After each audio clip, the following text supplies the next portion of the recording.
Okay, I want to go over some questions that we get frequently. And one in particular is, can an e-collar make my timid dog more afraid? We've had some real success with taking dogs that were afraid of the entire world. I mean, wouldn't leave the house. When they did leave the house, they would lay down on their belly, and you almost had to drag them to get them to go to the right spot to go use the bathroom, if you happen to live in an apartment. So it was a real problem. This dog would forage for food in the middle of the night, take the food and hide underneath the bed, and then use the bathroom under the bed as well. It was that afraid. So there's other protocols that we put in place, blocking it so the dog couldn't go under the bed, and then lots of food luring to get the dog up and motivated and interested in the world and not eating out of the bowl. None of that worked. The dog was content to just not eat, to not explore outdoors at all, not even explore in the house. So we used a remote collar to help that dog understand that being content in that state of mind and afraid of the entire world was not a good choice. We did that with remote collars so that it was independent of the person holding the leash.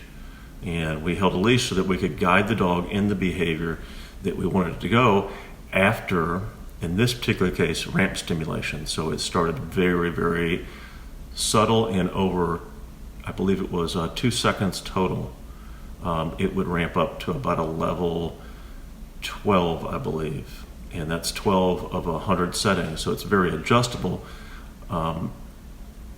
You'll see on the video, there'll be a video at the end of this, link to it.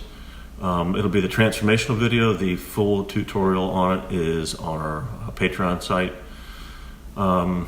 So it's not the e-collar that makes the dog more timid. It's not the e-collar that we were successful with. It is the training behind it. And that's what's important. They're not magic. Pushing the button doesn't make good or bad things happen. In fact, you have to be a really good leader when you press the button so you can show the dog what you prefer for it to do, whether it's stopping something bad or it is encouraging something else, a different decision, right? So being afraid of the world isn't bad behavior, but it's behavior that's just not a good mindset for the dog. And we wanted to show it that by getting up and moving forward, there's a lot of things for it to see. And the e-collar didn't do that. We did it with training that was backed behind it and the knowledge behind it. In fact, the owner did it, right? The owner was able to accomplish those goals because she used the training behind the magic button, right?